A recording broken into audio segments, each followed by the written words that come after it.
yes, this was the day, by the way, that we had the jorts day. We went to another mall and I went down to meet with Yuzu, Michi, and Sho. They're like, oh my God, hi. And they looked like celebrities yet again. And then Michi looks down and she said, oh, I just noticed what you were wearing.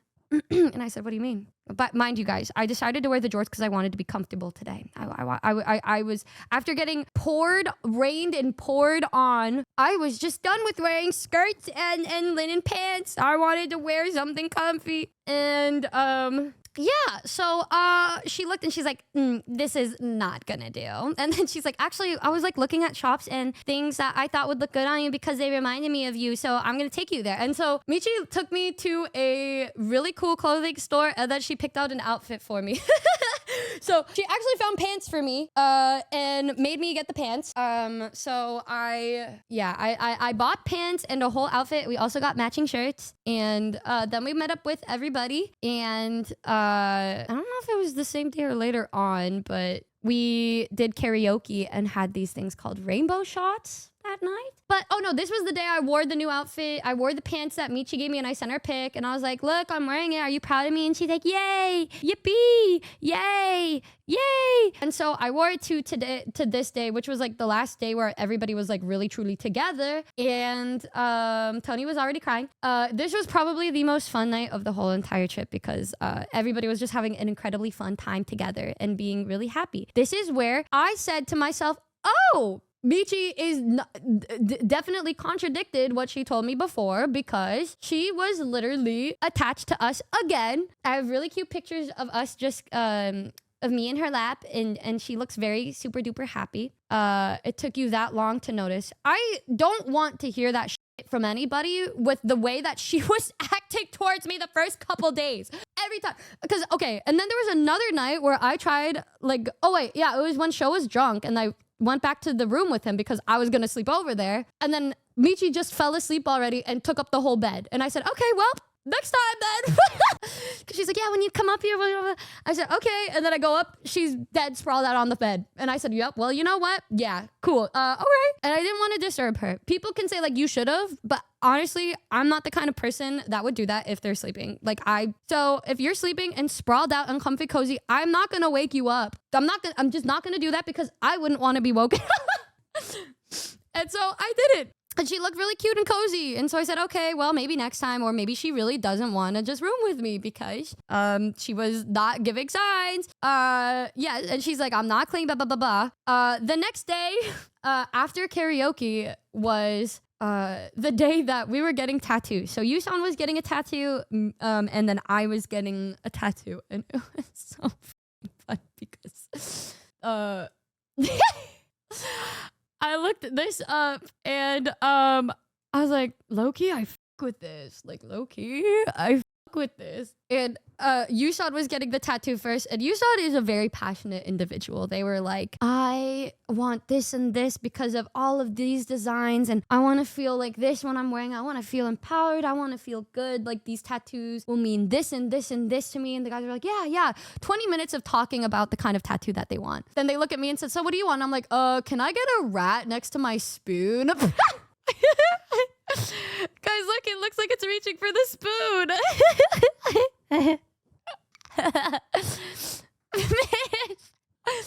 Hell yeah. Yeah, Tony's gonna get a matching one. I'm gonna add, I think I want to add a chef hat to it. When did you get that? I got it in Thailand. And this was a stick and poke spoon tattoo that I got when I was like 19 from one of my friends that looks more like a Q-tip, but it genuinely looks like this cute little rat is reaching for a spoon. And I want to get like a little chef hat, like Ratatouille. Girl, I remember when you got the spoon. Yeah, that was a good time. That was a good time. That was like the first week that we talked. Yeah. And so, yep, my arm of tattoos, by the way, is very easy to hide. It's on like the inside of my arm because I don't like having flashy tattoos, but I want them to be silly. So literally all I have on this part of my arm are animals. And so I added this rat to the little animal farm arm. And there's a picture that Michi was there with me the whole time while I was getting this tattoo. Silly goofy time. Daryl, thank you for the 34 months. Mish, thanks for the 52 months of tier 3. Hi, I'm new here. Thanks, buddy. Yep. And guys, this is where all of the miscommunications were finally figured out. This is where I finally got to understand Michi, because while she was with us, you know how it is when you're hanging out in a big group, oftentimes it's like you're not one-on-one, so you're not really getting to talk to them, right? And granted, like, Sho had a day where he was just with us, like when he was talking to me and my roommates. Oh, I didn't talk about what happened. He asked us, he said, did you guys ever get bullied? And I said, well, did you have like a lot of friends growing up? And he was like, yeah, everybody was really nice to me. I said, oh, slay. And he's like, what about you? And I was like, well, I guess, I don't know. And then he's like, did you guys ever get bullied? I said, yeah, like one time, like this guy, he faked a fart. And then he looked at me and said, bro, lay off the Chinese food. So I think that was like the only time I've ever been bullied. That was the funniest story. Like, we were trying to invalidate his experience or anything, but because immediately after that, all of us talked about our horrible bullying stories. And he said, what? Numi, the police had to get involved with you? What? Tody, you got bullied, blah, blah, blah, blah. He said, wow, that's kind of making my story seem a little silly, huh? It was so funny. And every time we walked past him, the next couple of days, we'd be like, bro, lay off the Chinese. Oh my god, it was so funny. Show with the minor offensive insult and then the actual police getting involved. Bro, Show's so fucking funny, dude. He's so fucking funny, bro. I just can't. He's so fucking funny. Okay, we're back. All right.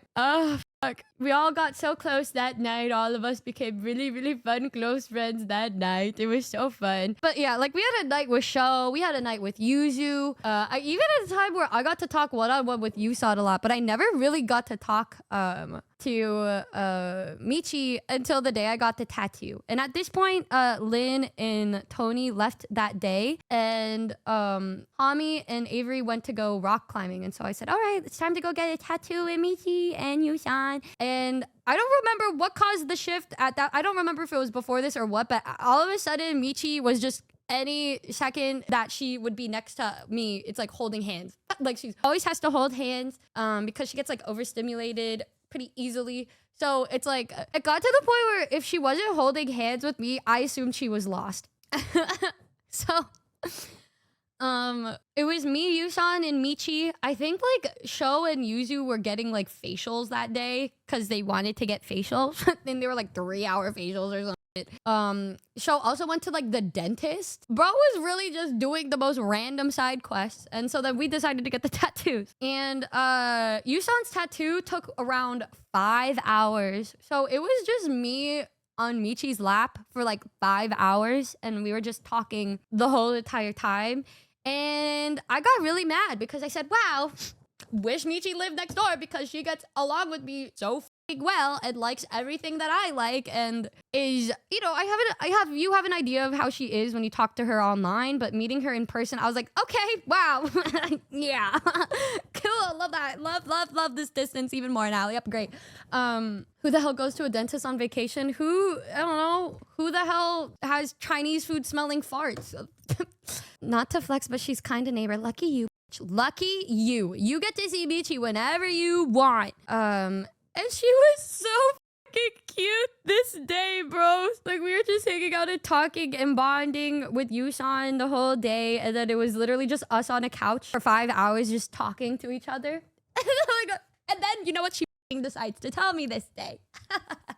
She says, I actually don't like sleeping alone. And I just looked at her and I said, now, this would have been good for you to say 4 days ago, 5 days ago. And she was like, well, I didn't want to like get in the way of you and your roommates. I'm like, they're my roommates. I live with them. I can see them anytime. And she said, well, I just really wanted to like, and I didn't want to say, like, I didn't want to be overbearing. I said, I the whole time thought you didn't want to because you were so, like, every time that I tried, you were not giving me any signs and you didn't say anything. And she's like, well, I was actually really sad because you never slept over. And I'm like, and why didn't you tell me this before? And she's like, well, because I didn't want to intrude. And then Yusan's just sitting there. And I'm like, Yusan, do you hear this? I'm like, Yusan, she was coming over. And then like Michi was like, I was gonna. Then she was in. But you said you were gonna come over on the 24th. And on the 24th, I was waiting. I was like, you were sleeping. And you're sprawled on the bed. Her saying she thought I hated her on the last. Michi also thought that Yuzu hated her, and she waited to tell Yuzu on the last fucking day. And so it's like, bro, mind you, at this point, it's just like it was just in the middle of us waiting for just to get our tattoos. I literally had to put her to sleep like 2 times. Didn't you like brush her teeth for her? Scratching her back until she fell asleep. Her the whole time, you're like, wow, is this Yuzu's way of bullying me because she hates me? You're so... This is not real, bro. This is not fucking real. And oh my god, are you sure you guys didn't just adopt her, bro? I don't even know, bro. I said, why would you wait? She's like, well, at least we know now. I said, I'm gonna kill you, bro. I'm gonna kill you if I have to. And then I'm just trying to yell at Yusan with this. I said, Yusan, isn't this crazy? Yusan was like, yeah, but also you guys are really cute. And I said, that is very kind of you to say, but not what I wanted to hear. Like, I'm just she's like, oh, look at you guys. Oh, they're all like, oh, look at them arguing. Look at them arguing. Oh, that's so cute. Wow. Oh, wow. I said, this is not what I needed to hear, bro. This was the day before they left. Yes, this was literally the day before Sho and Yusan and Michi were leaving. Yuzu left the same time as we did. Yeah, we were crashing out. And then yeah, like at this point, it was very much she was like, we were a little more on the levels of inseparable at that point. I said, this is so funny. If you would have said something, we would have been fine the whole week. Michael, thank you so much for the 10 gifted. Thank you so much. Thank you. I really appreciate your kindness. Thank you. And so then we get into the grab to drive back home. And it was so cute. She was being so cute. She's we're sitting with our heads rested against each other on the drive home, and she was like, I wanted to cry. She's like, Numi, can you please sleep with me tonight? I was like, yeah. I mean, you literally could have just said something the whole time, but she's like, can you please? I don't want to be alone. She's like, I didn't want to sleep with anybody but you for the whole time. And I said, you wait till the day before. And so I said, all right, better late than ever, whatever. And then we go back home, and Yuzu and Sho also did nothing like the whole day while we were getting the tattoo. They're like, we were waiting for you. And I was like, wow, Hami and Avery, Sho and Yuzu all just stayed in their hotel rooms instead of doing anything. They're just... And then Avery was like, you guys want to do anything? But at that point, I was so fucking tired, bro. I was so fucking tired. Me, Yuzu, and Sho went out on a little taxi ride to go find stuff to have Yuzu's sponsor stream set up. we were like set in this like little neighborhood area in Bangkok, and there were just a bunch of dogs there, and we were told that the dogs are no joke in Thailand. Yes, we were crying, laughing because we got into the car. There's just a bunch of dogs, and I was like, oh my god, they're so cute. And they looked at me and Yuzu, and they're like, row, row, row, row, row, row, row, row, row, row. And we were like, we just... Oh my god, I don't know if we're allowed to what we're allowed to talk about with where we went and shit, but like it was so funny and awkward, and Sho was so fucking funny. Like me and Yuzu just felt like so awkward in this night. But then there were just so many dogs everywhere, and it was just, that night was so fucking funny. But then we go back home, and we were like really tired, and at that point, yeah, I got my stuff from my hotel room, and then I went down to Yuzu Michi's room, because at that point, yeah. And guys, this felt like a divine test from God himself this night. I'm telling you that. Like, Yuzu and Sho's room was the more ideal temperature for me. It was a little too cold, but good, because if you're cold and you're sleeping next to people or you have enough blankets, it doesn't matter, right? Yuzu is dying in that room, by the way, because she can't handle the cold. She'd be like chatting. She's like, ah. So but I would have preferred that room. Michi prefers the heat. She did not tell me that she didn't turn on the AC that night. So I go over to the room, and I feel the wave of heat. And I said, okay, you guys know that I can't sleep in warm temperatures. I can't sleep. I have a fan blasting on my face and the AC every night in the summer. I cannot. I sweat very easily because I just can't do the heat. I kept turning the AC down and I woke up and Show turned it down every time. Yuzu tried to like turn it off and then it would always get turned back on.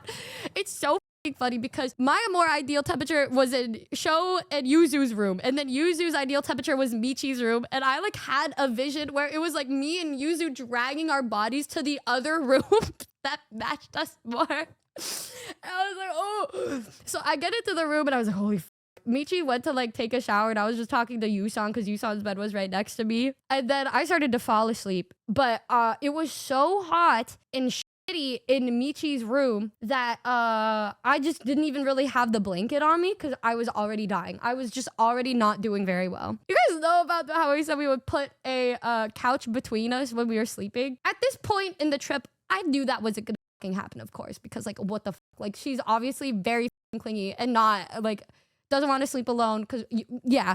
And then I like fall asleep. And then, like, I wake up to her being like, good night. And I was like, and then I'm facing away from her because I can only really sleep on, like, my right side. And, like, I feel I was barely awake at this point. And I feel something touch my back. And I kind of, like, I feel a little grumpy at this point because it's, like, I woke up a little bit. And I was in and out of consciousness. I kind of turned over my shoulder. And I see, oh, my God, let me see if I have a picture. I sent it to Michi of how she looked. This. Okay, so this is how I turned around and I saw these eyes looking at me. Eyes looking at me like this with a pillow that she put between us. She's like, this is what you wanted, right? I just look at her like, brother, come the on. And I don't remember, but I think it pissed me off so bad that she did that I just like grabbed the pillow and chucked it across the room, half awake. Because, bro, she's looking at you like this. She's like, this is what you wanted, right? I threw that and I said, you don't need to do that. Don't do that. And then she let out the cutest, happiest squeal. God tested me this night, y'all. And then I said, okay, like, you don't need to put the pillow there. I tossed it and she squealed happily and immediately attaches to my back. That in combination with the lack of AC, I just immediately felt it. I said, oh my God. Like I felt the wave of heat hit me and I'm like, I'm gonna fucking sweat and this is about to be the worst sleep of my life. I said, is this her getting revenge on me? Is she getting revenge on me? Is she getting revenge? And so, another thing, guys, I slept in a twin bed pretty much my whole entire life. I moved into NHQ and this is the first time that I have a big bed. It is a queen size bed. I don't think I've ever in my entire year of living here, I have never slept on the left side of that bed. I literally put two pillows next to me or like there's nothing there. It's just me as far away in the corner as I can be. The way that I sleep is literally like curled up into a little ball faced on the right, hugging the side of my bed so I can be close to like the AC. And I don't do well with body heat because I get warm super easy. Because I also don't sleep next to people. The only time I ever like sleep next to people is like when Rain slept over the first night we met, like, and we shared a bed. If I share a bed with somebody, that's like literally the only time. Or like my mom comes to sleep over. That's it, bro. That's it. And so I already feel a lot warmer if I have body heat. So it was that, and then no AC. It was like I woke up. It was almost 80 degrees in the hotel room. And I woke up, had the worst sleep of my life. Worst sleep of my life. Yep, it was horrible. That's how you know I really love Michi because I like, when I felt that wave of heat hit me, I said, this is for the sake of love and friendship. I'm doing this for her. I'm doing this for her. And then I just tried my best to force myself asleep because at that point I was wide awake because I was so fucking hot. And then in the morning, she's like, well, it wasn't that bad. She said, oh, it seems I forgot to turn on the AC. And I just look at her. I said, so you wanted me to die? So you wanted me dead. So you wanted revenge on me. She's like, no, I just forgot, but it wasn't that bad. I thought it was perfect. I said, Yusan, please tell me you thought it was hot. And then Michi was like, no, like, come on, Yusan, tell her it wasn't bad. And then they just looked at Michi and said, no, it was really bad.